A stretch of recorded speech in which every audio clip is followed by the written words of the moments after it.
بسم الله الرحمن الرحیم. ډیر اجي صاحبان ورونه پوښتنه کوي چې مونږ په احرام کې چې کمې څپلۍ اغوندو یا بوټونه اغوندو نو دا کعب کم یو ده. نو مولوي صاحبان ورونه هم پوښتنه کوي نو ومې غوښتل چې د ویډیو له لارې نه ځکه چې ښه وضاحت راسي. نو مسلمانانو ورونو د مونږ کتابونو کې رسول صلی الله علیه وسلم حدیث خو داسې دا رسول الله صلی الله علیه وسلم وایي چې تاسې په احرام کې نعلین پښو کوئ او که بیا چیرې نعلین نه ولې ان لم یجد النعلین فلیقطعهما اسفل من الکعبین. نو رسول الله صلی الله علیه وسلم وی بیا تاسې داسې وکیه چې ماسۍ پښو کوه، داسې ماسۍ پښو کوي چې هغه له کعب نه کته وي. اوس موږ په فقه کې یا په دین کې کعب دوه معناو باندې لرو. یو کعب دغه اډوکې ته ویل کیږي او یو د کعب دغه معنا ده. دغه کعب او دغه کعب نو د مونږ حنفي فقها داسې وایي چې چونکې په حدیث کې کعب مطلق راغلی ده نو د احتیاط په بنا باندې باید دغه کعب ترنه مراد سي چې علامه عبدالحی لکنوي رحمه الله په سعایې کې په اول جل کې په مسله باندې ښه پراخ تحقیق کړی ده. نو زه خو حاجي صاحبانو ورونو ته دا خبره کوم چې بیا اوږده نسي کتابونو حوالې عبارتونه وایم نه، بس همدغومره کفایت کوي. علي قاري رحمه الله په خپل د مناسکو کې کوم کتاب چې جوړ کړی په هغه چې کومه حاشیه د ارشاد الساري الی مناسک علي القاري هلته داسې وایي وکل ما یواري الکعبه الذي عند مقعد اشتراک النعل. نو زه غواړم چې بیا یې حاصل ووایم. شامي رحمه الله په رد المحتار کې یو ډېر ښه بحث کړی ده. زه به په پښتو باندې لنډ هغه حاصل ووایم چې دغه حاجي صاحبان ورونه یا کوم علما چې پوښتنه کوي پوه سي.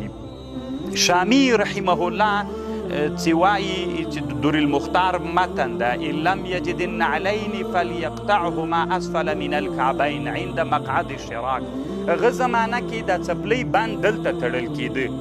فیجوز لبس السرموزه، سرموزه یا په بل اصطلاح باندې چې دوی ورته دغه وایي سرمه وایي.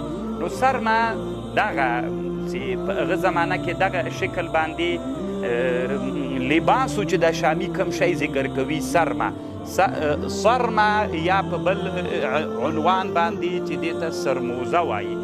نو اوس دا چې سړی پښو کې حاجي صاحبانو ورونو نو دا چې سړی پښو کې نو دغه اډوکې ته نه رارسېږي. دغه اډوکی چې د پښې ده چې دې ته د پښې په شا باندې ده، دې نه وروسته د دې ساق شروع کېږي، یعنې د قدم د منځ کې کوم داسې نیغ غوندې اډوکی چې ده دې نه پورته چې ساق شروع کېږي نو د دې نه به دا څپلۍ کته وي. شامي چې کوم عبارت ذکر کوي په رد المحتار کې چې دی وایي چې قلت الازهر او الاول لان الصرم المعروف هي التي تشد في الرجل من العقب وتصدر. نو هغه همدغه شی ده اصل کې چې دې ته سرمه ویل کېږي. صرف د شامي رحمه الله حتی داسې لیکي وایي وخت کې ما چې کومه سرموزه یا سرمه پښو کړې وه وایي حج ته راغلی ومه بیا دغه طرف یې اوږد وایم چې تر دې چې رارسېده بیا ما ویلې چې که پرې کوم یې نو اسراف کېږي. دلته مې وایي څه شی پکې ورکړل چې دا پنجه مې وړاندې پکې لاړه نه سي چې دا ځای خلاص پاتې سي. نو دا یوه مسله شوله. نو شامي وایي چې دغه سرمه یا سرموزه دا جایزه ده که د شا له طرف نه داسې بنده مو تړل سي مشکل نه لري.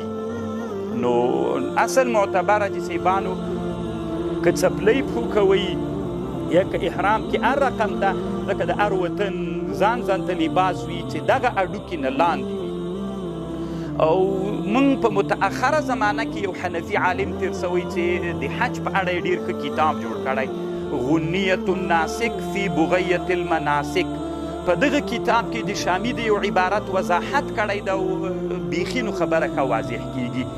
دی داسې وایي چې شامي خو داسې وایي چې که دغه سرموزه له شا طرف نه هم تړل سي، معنا که دغه څپلۍ داسې وي چې له شا طرف نه وتړل سي پروا نه کوي. نو دی وایي که احرام دپاره داسې لباس داسې څپلۍ پکار دي چې له دغه هډوکي نه لاندې که شا هم پونده پکې پټه وي پروا نه کوي که دا پنجه ټوله پکې پښه ټوله پکې پټ وي خو د کعب نه به ټیټه وي مثلا داسې به وي چې له دې جنا داسې کته وي د کعب نه کته وي که دلته وي که د شا طرف ته وي که تړل کېږي نو دا اوس زمانه کې بعضې حاجي صاحبان ورونه څپلۍ باندې عین دلته تړلی وي چې دا د کعب نه پورته راځي بعضې حاجي صاحبان ورونه بیخي داسې څپلۍ کړي وي چې خپله په دې کعب باندې پاس نه تړلی وي نو دا ټول منافي د احرام ده په احرام کې دا جواز نه لري شرعا جایز نه ده چې صاحبانو ورونو نو کوشش وکړي چې له دغسې څپلیو